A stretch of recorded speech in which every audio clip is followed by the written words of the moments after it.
This is CBC Nova Scotia News.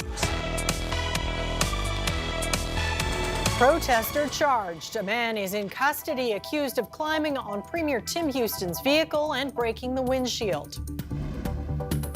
Dignity restored. Truro businesses team up with a local shelter to empower homeless clients. And North Preston celebrates Black culture and history at their annual community parade. After a cool and blustery start to the week, warmer conditions for your Tuesday. We'll talk about more wet weather for Wednesday. Your full forecast is just ahead. Good evening. RCMP have charged a 19-year-old man who allegedly climbed onto a vehicle with Premier Tim Houston inside last week, breaking the windshield. On Friday, police arrested the man and charged him with intimidation and mischief under $5,000. Protesters swarmed Houston's vehicle, preventing them from leaving an event in Wolfville, where he was speaking about his vision for the province's economy. Houston called the protest, quote, a volatile situation and said an extreme faction among the group of protesters became violent. The man appeared in Kentville Provincial Court today. He remains in custody. Hundreds of wildfires continue to burn across Canada tonight, including here at home. There is some good news on the Mooseland Road wildfire northeast of Halifax. It is now being held after burning out of control for days. The Department of Natural Resources says ground crews will continue battling the fire, which had reached over 1,400 hectares in size. Residents who live along Mooseland Road were able to return home on Sunday after an evacuation order was lifted. Local and provincial crews have been fighting the fire since last Wednesday. Meanwhile, in Ontario, there are now 190 active wildfires burning across that province, and Premier Doug Ford is pushing back against U.S. President Donald Trump after his repeated threats to slap tariffs on Canada. You got to remind President Trump that there's 3.9 million acres burning in the United States right now. And if we had resources, we would send them down to our closest friends and allies. So, you know something, rather than criticize and threaten Canada, your closest friends, maybe one day you're going to need our help like you did last year, and we deployed the people. I get frustrated just listening to that bunch of rubbish.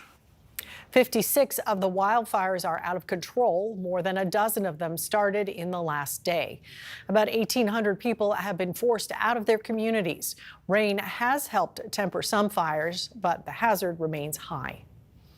A 66-year-old man is dead following a two-vehicle crash on the Bedford Highway Monday morning. The crash between a car and a motorcycle happened near the Flamingo Drive intersection around 5:50 a.m. Police say it was a rear-end collision. The motorcyclist died at the scene, and the cause is still under investigation. And a 71-year-old man has died from injuries sustained from a collision with a pickup truck's door on Strawberry Hill Street in Halifax last week. Police say the driver of the truck opened the vehicle's door into the path the cyclist was traveling on. The cyclist died in hospital of his injuries. The driver received a summary offense ticket. Former Nova Scotia Deputy Premier Rolly Thornhill has died. He was 90 years old. The CBC's Vernon Ramasar has this look back at his life in politics. Rolly Thornhill died on Thursday at the age of 90. He served as mayor of Dartmouth before entering provincial politics in a career that spanned from 1974 to 1993. Born in Newfoundland in 1935, he went on to become Nova Scotia's Deputy Premier under Tory John Buchanan. While he never had the top job, Thornhill was known to be a powerful influence in provincial politics. He was one of the most prominent and influential Nova Scotia cabinet ministers who never became Premier of Nova Scotia, even though he did seek that office. But Thornhill's career wasn't without controversy. He survived allegations concerning his personal finances. There were fraud-related charges stemming from personal debt forgiveness, but they were ultimately dismissed. And he continued to serve his community. Former MLA Tim Olive represented Dartmouth South after Thornhill. He says his predecessor was dedicated to doing his job at the constituency level, no matter what position he held. Rowley carried the heart of Dartmouth, the soul of Dartmouth with him. He was the heart of Dartmouth. He believed in Dartmouth, and it's going to be a legacy that will stay with the older people, certainly. The younger people, maybe not, other than they will be aware of his accomplishments. The Shubenacadie Canal, for example, he did an amazing job in getting federal funding to get that going. Olive considered Thornhill a friend and visited him at his home in Bedeck, where he lived in his later years. Thornhill is survived by his wife Bonnie and his sons Jeff and Chris. His funeral will be held in Bedeck later this month. Vernon Ramisar, CBC News, Halifax. A Truro shelter is teaming up with local businesses to help people experiencing homelessness shop for what they need with dignity. The new program covers the cost while helping clients feel like an equal part of the community. The CBC's Luke Ettinger has the story. Maybe a nice casual, and like that. This menswear store is dressing shelter clients for success, and Truro Housing Outreach Society is covering the cost. It all started when the shop owner saw a call out for clothing. It kind of developed into like, it'd be really nice to have people come in here when they need stuff for an interview, or if they just have nothing else to wear and so they can just feel like a person. It's called the Community Commerce Program. Shelter staff approve purchases. They say it's about building positive relationships. Kind of came about just with feeling like a separation between business owners and the house community and the folks that we serve, as well as just realizing that there's more barriers for individuals who are experiencing homelessness than just housing or lack of health care. There's a real gap in community reintegration and normalizing people's lives. The shelter is spending $60,000 on the initiative. Also participating is a convenience store in Nova Scotia, a tech nonprofit that can provide cell phones. Making people feel like they're just the same part of the community as you and I are makes a huge difference. And then if you look good and you feel good, good things happen. So the initiative is already having an impact. McClellan welcomed a man who only had the clothes on his back. Put his favorite music on, I made him a cup of coffee, and asked him what he wanted, and found him stuff, and he'd try it on, and I'd say whether it fits him or not. The shelter is hoping to get 3 more businesses on board, including an option with women's clothing and a pharmacy. Luke Ettinger, CBC News, Truro.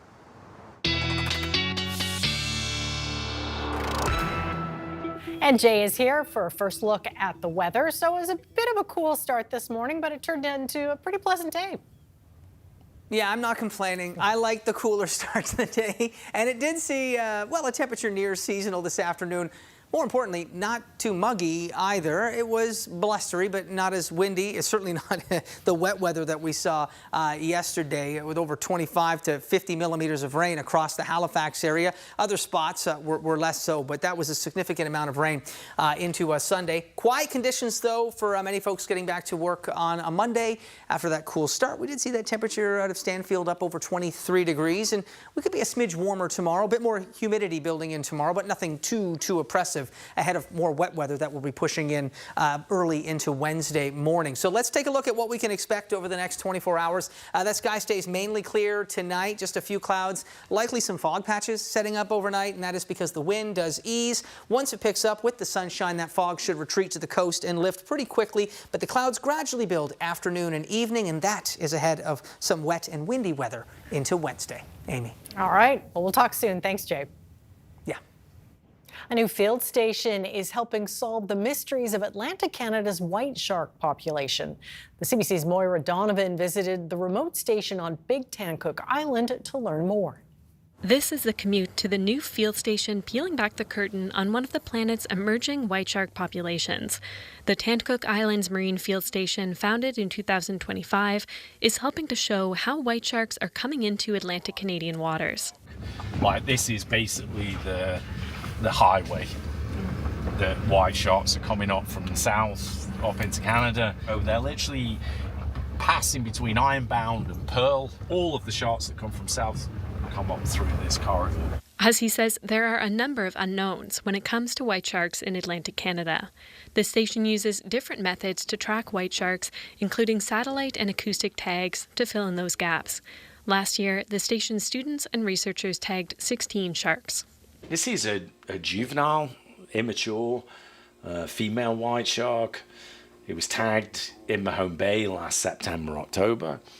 And this is actually the track just from the 1st of April from this year. Hussey says Atlantic Canadian white sharks are like snowbirds. In the winter, they hang out along the coast of the southeastern U.S. When the water warms up, they head north. And if I touch in here, you'll see where it landed. It hit on Sable Island. From our perspective, that's pretty cool because we've actually had very, very few white sharks hit on Sable Island. Hussey says that tagging efforts combined with the satellite system are starting to provide a better picture of white shark presence. By the end of this summer, if you wanted me to point at a map and give you the preliminary hotspot areas of where white sharks are around Atlantic Canada, with the sample size of animals we've got, I could certainly identify some key areas. This isn't just about sharks. Hussey hopes the field station can be part of Big Tan Cook's future. The community is really pleased, and it's good for our warfare too. Baker has been using his lobster boat to help the station deploy its network of receivers to track sharks along the coast. There's a lot more here than what we thought, and you got to have the science, to go along with it. And yeah, I'm just happy to be a small part of that. Last year, Hussey named one of the tag sharks in Baker's honor. He showed me the video of the shark alongside the boat, and they come up and grabbed this and busted it. And he said, by the way, he said, we're naming that shark Baker. I put this onto it, and the wrath of Baker. Hussey hopes the station can also serve to develop the next generation of scientists and to put Nova Scotia on the map as one of the world leaders in white shark science. That third tier is with the general public. Outreach, communication about these species, the importance of these species in our ecosystem, why we need to conserve them. All this from a small island off the coast of Nova Scotia, now a springboard for understanding one of the ocean's apex predators. Moira Donovan, CBC News, Big Tan Cook Island. The 19th annual North Preston Day Parade brought residents out over the weekend to celebrate their community and their history. The CBC's Juliana Grillo was there. I'm just waiting for the parade to start because North Preston Day is my favorite. North Preston Day started as a way to bring families together and to give kids in the community something fun to look forward to. 19 years later, it's a beloved tradition. One organizer says it is a way to honor past generations and inspire future ones. The main thing is the proudness of community. So it gives the community a reason to be proud and to celebrate. So a lot of us move away. A lot of people are now coming home, getting more involved, they're just in it. So now we're proud to be North Preston. That's exactly the case for this volunteer. I've been here from the start of it. This is our 19th year. Don't miss it. I lived in Toronto, came home every year for it to celebrate the community. Now I'm here, president, for good. And I won't miss it. 98-year-old Ethel Fraser wouldn't miss it either. Her parents, grandparents, and great-grandparents all called North Preston home. Many in the community can trace their roots back to the Black Loyalists and Jamaican Maroons, who came here more than 200 years ago. And now she and her daughter watch the parade from the comfort of their living room. They love this annual celebration because it reconnects them with old friends. It's a good thing for us to get to see everybody because you're not always together, So it's good for our community to come together. The parade also acknowledged local hero 10-year-old Elise Clayton. She just won an international dance competition in Ireland. Her community could not be prouder. Juliana Grillo, CBC News, North Preston. Chester celebrated the Royal Canadian Legion's centennial birthday on Sunday. To mark the milestone, Branch 44 held an open house to recognize 100 years of service. Members of the public had the opportunity to visit support services for veterans and the wider community. Joel Soller spent 26 years in the Canadian Armed Forces. He helped organize the event. I'm proud of everybody. I'm just grateful everybody was able to come to this because it's such a special event for our community, and our community needs help and healing. Presentation on the history of Branch 44.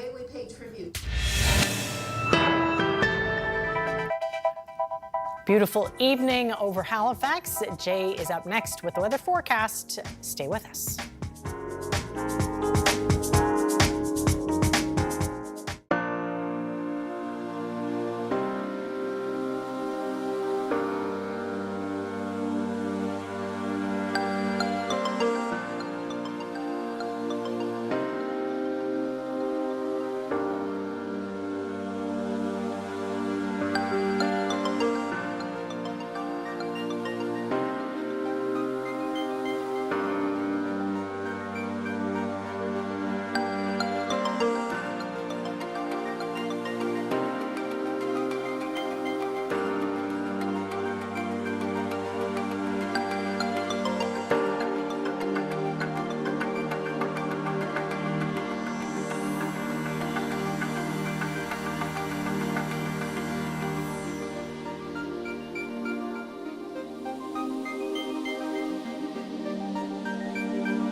And Jay is back with his full weather forecast. So we know the fire crews were looking for rain. They sure got it on the weekend, and it sounds like a little more to come.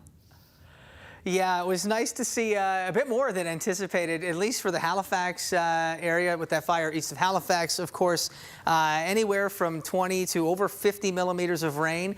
Much of that falling into the early hours, so Saturday night through early Sunday. The wind was not a good thing. It was quite blustery as well, very gusty, but to see that much rain was beneficial. We could have some more wet weather to come. Periods of rain, strong wind too, but periods of rain important as we look to Tuesday night into Wednesday morning. That wet weather will be moving in. Stop me if you've heard this ahead of another approaching cold front. So we'll time that out for you in just a moment. Temperature-wise today, though, it was breezy, but very comfortable and decently sunny across the province today. We'll see that sky stay mainly clear through the evening and overnight hours tonight. The wind will be dropping off. It's continuing to drop off, and we'll see that wind in the 5 to 10, maybe 15K range through the overnight hours tonight. It's a southwest wind, which means it's from a southwesterly direction. When it gets that light, though, it tends to be a bit more variable and under a clear sky. that does mean a good chance of some patchy fog, some dense fog patches to possibly set up overnight into the early morning hours for your Tuesday before that wind does begin to pick up. Fog's not a bad thing for fire either, as that means increased relative humidity, which is also good to help with mitigate those fire conditions. So good news on that front as well. I think the larger benefit will come with that rain Tuesday night into Wednesday morning. So as we look ahead through the evening hours tonight, that sky should stay mainly clear. Wind does continue to drop off, becoming southwesterly overnight, but light and variable at times. We start out mainly sunny in the morning, a few fog patches to start the day, and then we'll watch from west to east for clouds to just gradually build through the afternoon and evening. So by supper time, I'm not expecting it to necessarily be this cloudy from the Halifax area and east, but I think those clouds will be building, and you'll likely start to see conditions become cloudier mid to late afternoon down into the South Shore region, so Yarmouth over to Digby, and then through the valley as we look to those clouds kind of working in ahead of that cold front, which will be approaching from the west. Now, as the clouds are increasing, so too will the wind be increasing, and late day gusts of 30 to even over 40 kilometers per hour possible. As we get into early Wednesday morning, you can see those periods of rain and those showers working from west to east across the province. A few heavier pockets may come with a rumble of thunder as well, and we'll watch for that wind from the south to increase as the front approaches, and this is where coastal areas could be looking at gusts 50, 60 kilometers per hour or higher as that front does approach, and that rain will continue through Wednesday, even into Wednesday night. So much needed, that rain, in terms of keeping the fire risk down and helping to suppress or even extinguish some of those flames. But we'll be seeing that wind picking up ahead of the cold front. So until we get the rain, the wind will not be necessarily a good thing for that situation. Nice to see the humidity increasing, though. That is also helpful. So tonight, we'll see temperatures generally between 11 and 14 degrees for most areas across the province.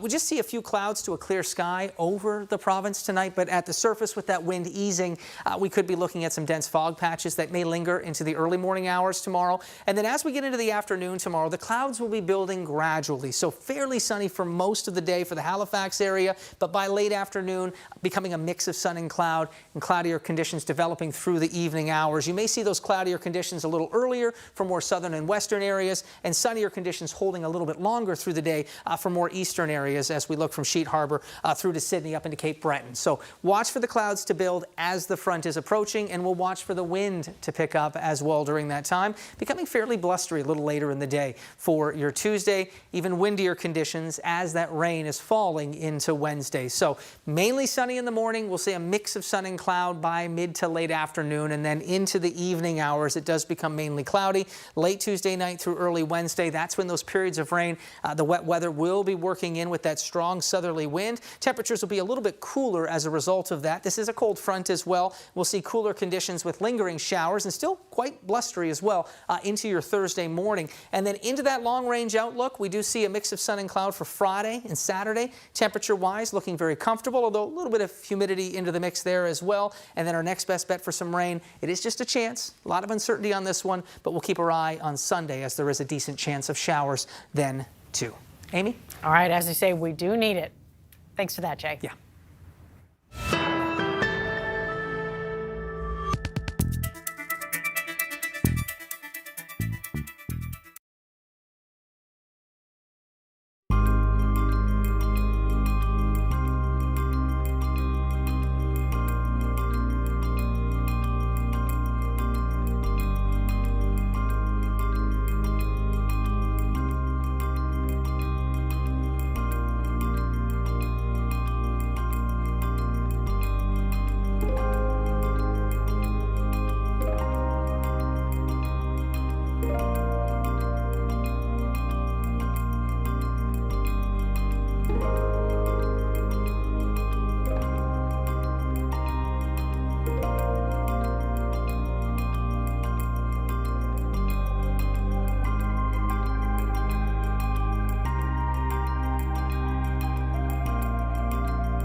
Well, have you ever been stuck in gridlock traffic in Halifax, watching bikes or scooters whiz by you, only to wonder, could that really get me home any faster?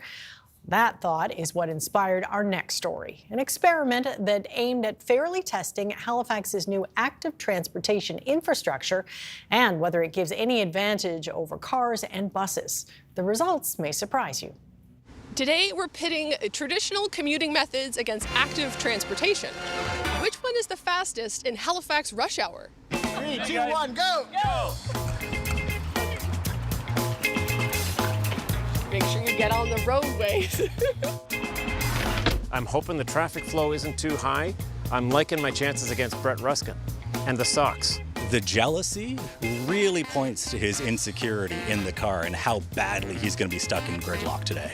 Our first race cuts across the busy Halifax Peninsula, from St. Mary's University to the intersection outside NSCC Leeds Street campus, in the direction many travel to get off the peninsula.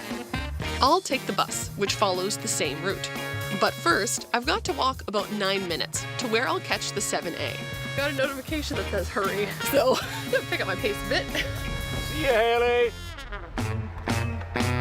To follow more protected infrastructure, the scooter will cut down south to South Park Street, reconnecting with the bike's route at Windsor, to Allman, cutting through the North End onto Isleville, and connecting to Leeds via Lehman.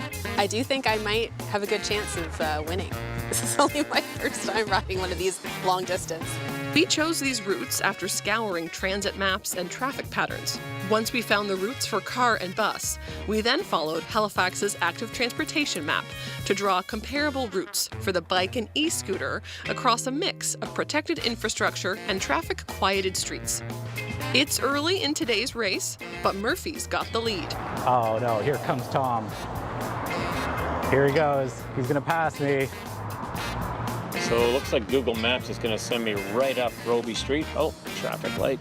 The racers do have to abide by some rules. Safety comes first. Don't do anything illegal. Don't deviate from the route unless you have to. That road is under construction and closed, so I'm going to the next block instead. While the racers are making their way across the peninsula, Rob Dublé of Main Street is using their iPhone locations to keep tabs and to monitor traffic patterns. For the first race, the McDonald Bridge was pretty backed up, but Roby's traffic remained pretty typical for a Wednesday afternoon. On the traffic map, there were accidents on the McKay Bridge and Highway 102, causing some pretty significant delays. I bet right now Tom is frustrated going nowhere on the road. Another red light. I think we've hit them all. If I run into other commuters, it might slow me down a little bit, but I have my trusty bell here. If I can get it to go, it should be good. At Vernon and Quimpool, Brett manages to squeeze in an interview about the best way to get around the peninsula. I commute to work on my bike, 12 minutes door to door. Yeah. I take a bus, it's 35.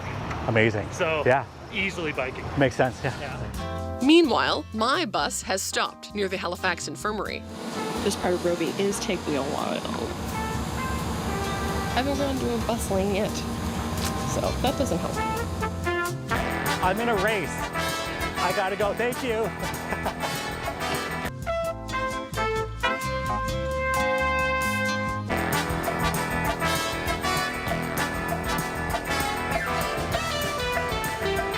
I think I saw Brett ahead of me.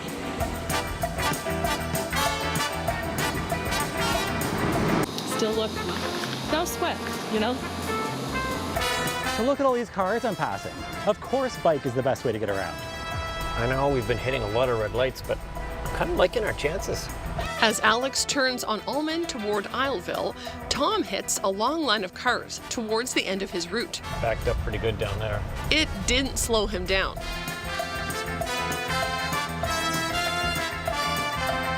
After 18 minutes and 23 seconds, Made it, crossed the finish line. I think I'm first.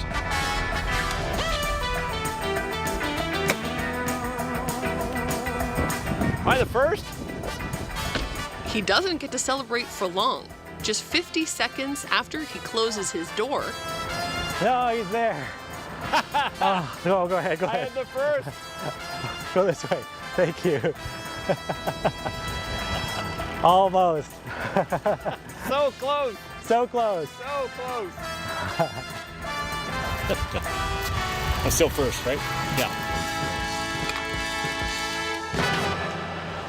I think Tom beat me a little bit. about 7 minutes later, Alex came into view as she finished her first trip on a scooter ever. Then it was my turn. Thanks. I've got to hoof it the last block to the finish line. Da, da, da, da, da, da. Hey, she made it. Yay! Finally. This experiment began in an offhand conversation Brett and I had about testing many of the investments Halifax has made in active transportation routes, bike lanes, bus lanes, and new street layouts over the last several years. I think I did okay. I could have done better. Yeah, and I think because I went along most of the protected area, it's slower, which is safer. I think Brett on the bike might have come in before me had I run into a bit of a traffic snarl where there might have been an accident. But today we didn't have any of that. I should have worn a suit given how Brett dressed, but you know, aside from that. I don't know if he just didn't get the memo to, dress nice for this thing. I would do it again, 100%. Careful what you wish for, Murph. All right. Now, of course, there are lots of variables when it comes to traffic and commuting. You may have watched this and thought speed isn't everything. You might care more about comfort, and that can be its own experiment. But we wanted to test investments in active transportation and highlight the daily challenges we hear about from commuters. Folks, well done. Well done.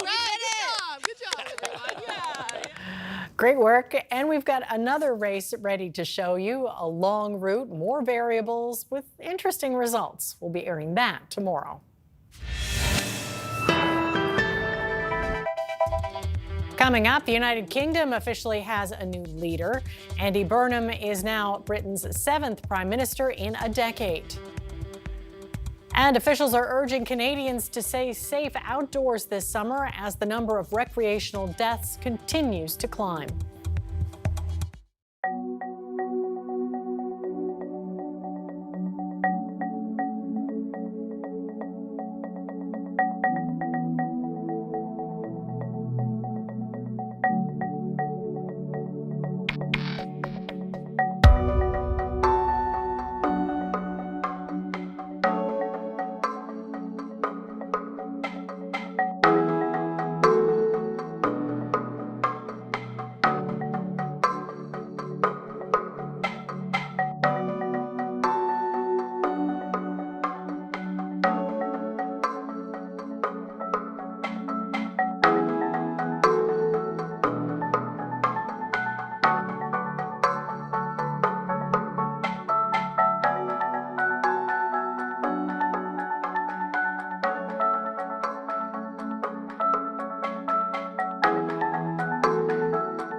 Welcome back. The headline inflation rate dropped in June, thanks mostly to lower gas prices.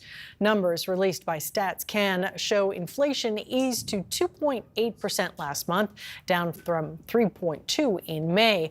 But as the CBC's Nisha Patel reports, the pain at the pump is back. Filling up cost a little less last month. Gas prices dropped 10% in June when it looked like the war between the U.S. and Iran was coming to an end. But nearly 3 weeks later, drivers are again seeing soaring prices at the pump. Things in Middle East are getting worse, and as a result, prices of crude is shooting up, impacting price of all products, including gasoline, diesel, aviation fuel. Crude oil prices have jumped almost 15% this month. The renewed hostilities are paralyzing traffic through the Strait of Hormuz, a critical route for global oil supplies. And a fresh threat on another front, as Yemen's Houthis say they will blockade Saudi oil tankers in the Bab el-Mandeb Strait, a gateway to the Red Sea. The crude price is a commodity that's traded around the world 24/7. It is the most important variable in setting prices at the pump. Gas prices have been on a roller coaster since the conflict began back in March.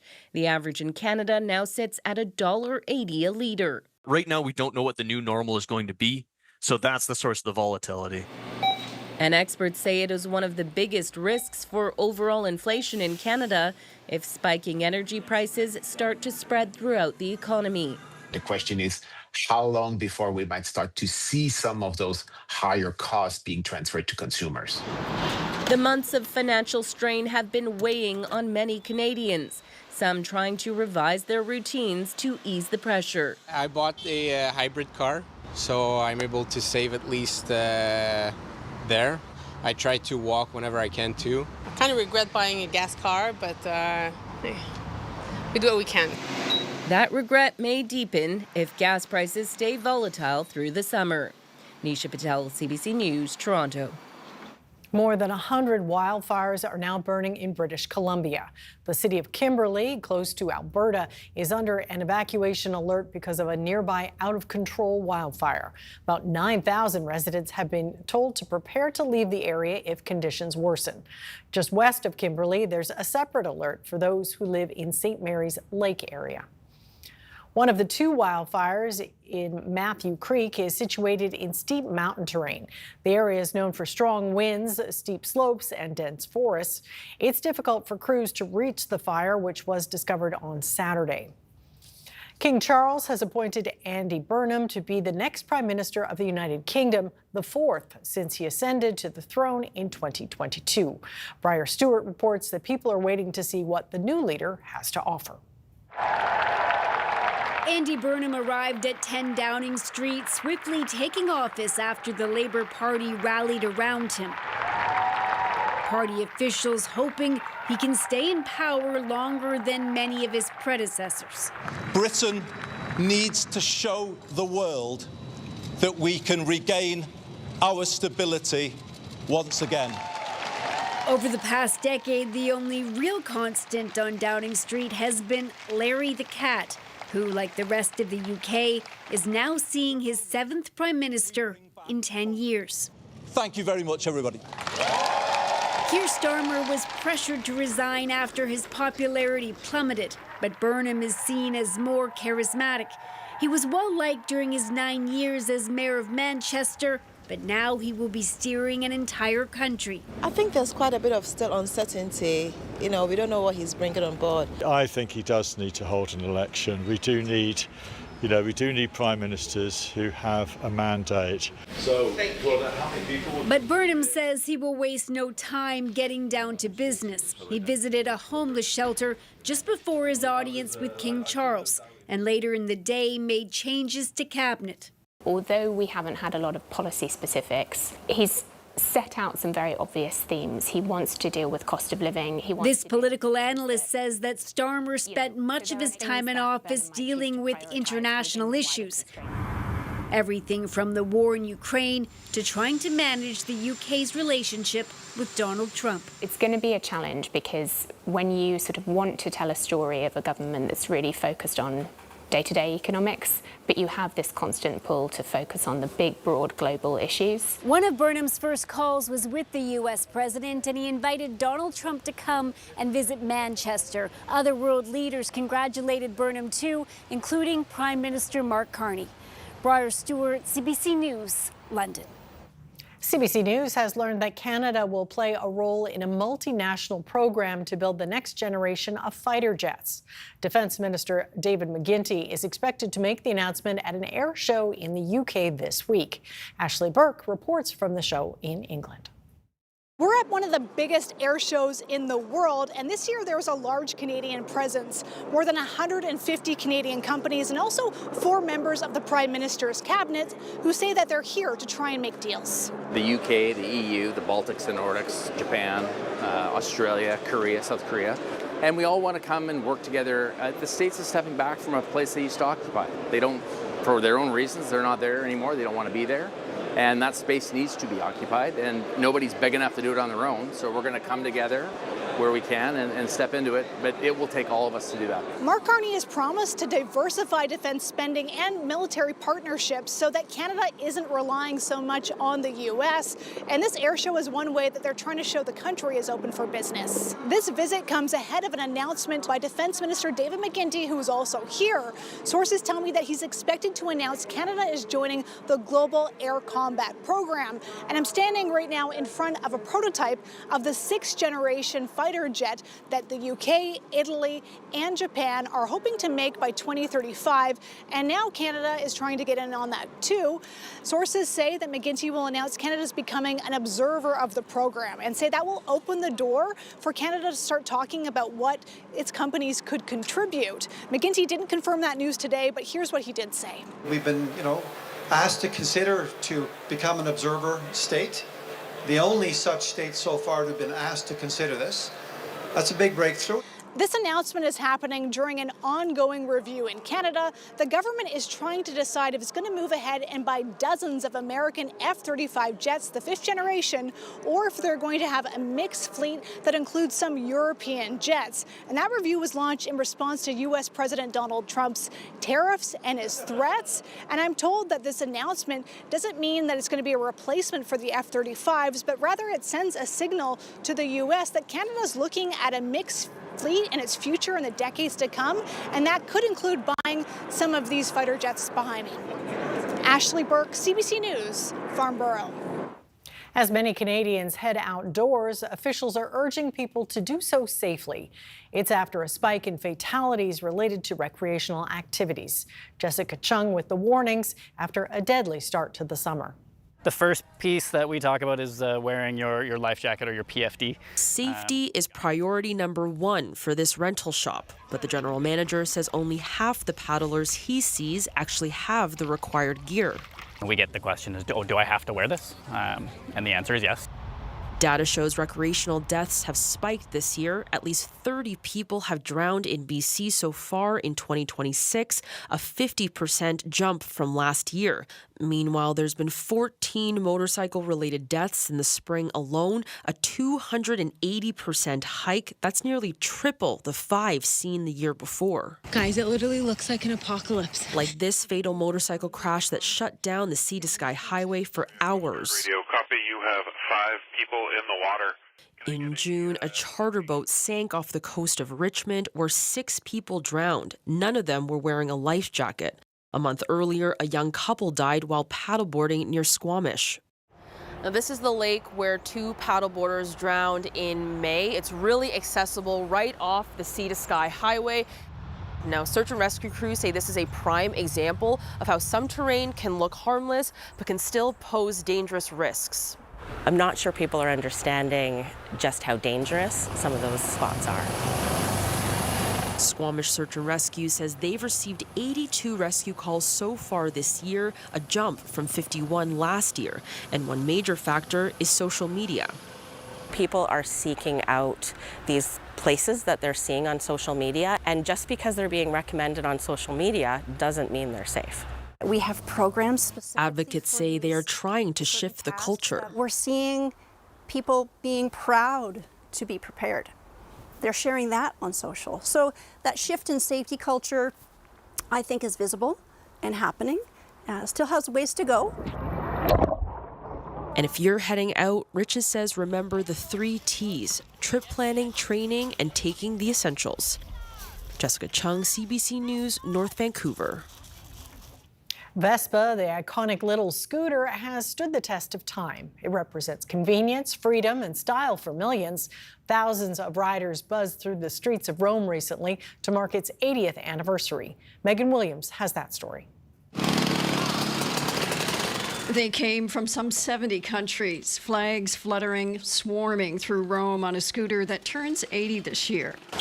The buzzy, narrow-waisted Vespa, Italian for wasp. This is your Hall of Fame. Down a flight of stairs near the Colosseum, the full story is on display. 8 decades of the Vespa, more sculpture than machine. The Vespa was all about freedom. I snuck my first ride on my aunt's Vespa in a small town. Vespa! And sold as freedom, a way to turn a commute into an act of style. It was also, from the start, about inclusion, designed so that women in skirts could ride with ease, at a time when Italian women had only just won the right to vote. The first ads for the Vespa featured a woman, not a man. Then, with the 1950 film Roman Holiday, the appeal went global. This feels so good. Out on the streets of Rome, that appeal hasn't faded. What started out as something affordable, a way for Italians to get around fairly easily in post-war Italy, quickly became a cultural icon. The Vespa encapsulates Italy and Rome. It's a lifestyle. You go a little bit slower, you enjoy life a little bit more. 80 years after it was born from the ruins of war, the Wasp is still buzzing with life. Megan Williams, CBC News, Rome. And some breaking news, U.S. President Donald Trump has signed an executive order that will impose tariffs of 50% on a wide range of Canadian exports. It is a dramatic move in the trade war between Canada and the U.S. A senior U.S. official says the new tariffs are in response to Canada's retaliation against U.S. trade policy and its discrimination against U.S. motor vehicles, dairy, and alcohol. The new rate set to take effect in 30 days. Some products that until now have been allowed into the U.S. tariff-free under the terms of the current trade agreement would be hit.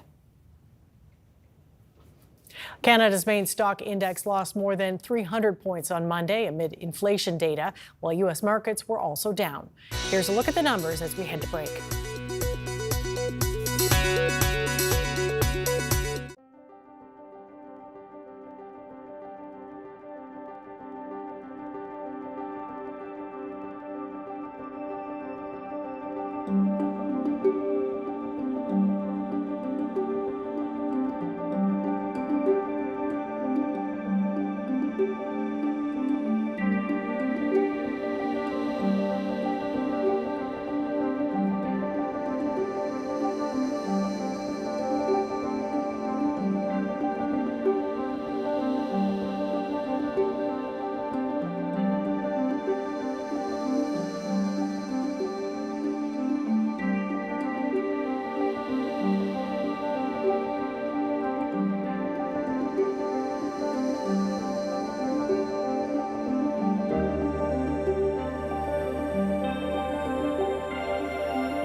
And Jay is back with one last look at the forecast. And it sounds like tomorrow's a pretty good day for getting out and about. Yeah, not too bad. We'll have a bit more humidity in the mix. The wind does pick up later in the day. The clouds will increase too, but for the first half of the day, very sunny. Temperatures will be a little bit warmer as well. Not too bad for your Tuesday. And that rain for Wednesday, I don't want to be down on rain right now when we look at wildfire situation, not just here in Nova Scotia, but of course, more extensive wildfires across much of Canada right now. Rain is not a bad thing, never a bad thing. As we look to the fire season, that is. There's a look at our temperatures from this afternoon. Did start out cool, was blustery, stayed a smidge below seasonal for most areas, but we'll be a little bit above that mark for a few spots tomorrow. So we will watch for, as we roll this ahead, for a pretty clear sky through the overnight hours tonight. Decent chance that we could see some fog patches setting up into the early morning hours tomorrow, and then into the afternoon. That is where we see those clouds kind of gradually building from west to east across the province. So becoming a little bit cloudy, I'd say, into the early to mid-evening hours for the Halifax area, possibly through the afternoon to the west, though, for the South Shore region and through the valley.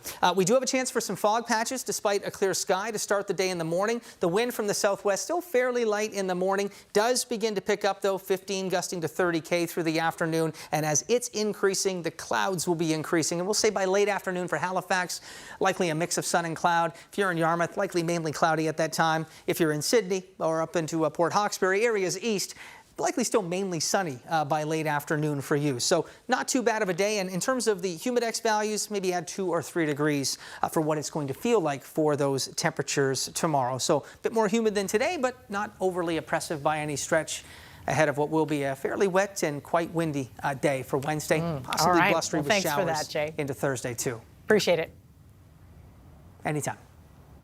It was a colorful and vibrant party in the streets of downtown Halifax on Saturday. Thousands came out to celebrate Pride in the annual parade. Have a look. Happy Pride!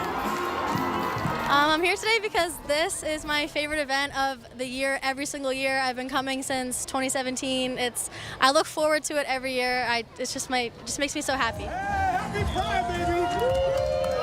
It was beautiful. Like a lot of confident people. A lot of people happy and shining and, you know, mingling and have a good time and sharing some good energy. The Pride Parade was awesome. It was gorgeous. Everybody looked amazing. And yeah, it was just such a great time. It's such a good environment. So fun to be here. I'm here today because I love the parade, and Rainbow is all about everybody can love everybody. It's a beautiful atmosphere. The energy is absolutely positive. We have so many amazing people out celebrating with us, and we're just so happy to be here. You can feel the love in the air. It's lovely to share our lives with those around us and the people who are really important. The LGBTQTIA2, it's all one family. Nobody's separated. We're all together, and this is just evidence of that. To me, Pride means being confident and loving yourself and loving others around you and just being happy with who you are and taking pride in it. Well, being queer is something to be proud about, celebrate, especially with all the hate in the world. Yeah, queer people have really had like a long history of oppression, and we fought really hard to be where we're at today, and we've still got a lot of fighting to do, so I think that the more people that can come out and enjoy these events, the easier things will get for people like us. We're here to celebrate Pride. It's about letting love win, even in a difficult world. We choose to be the best of who we are and celebrate with an amazing community. It's a chance for us to be seen, to be heard, and share like-mindedness with people who make the world go round. Pride means to me that I love my mom so much, and that I should be really thankful for all the stuff that my family does for me. Well, a statue capturing an iconic moment in Canadian sports history has been unveiled. 3, 2,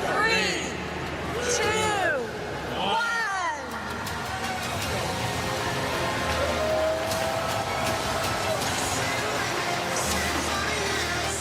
He You are looking at Joe Carter's famous walk-off home run in the 1993 World Series.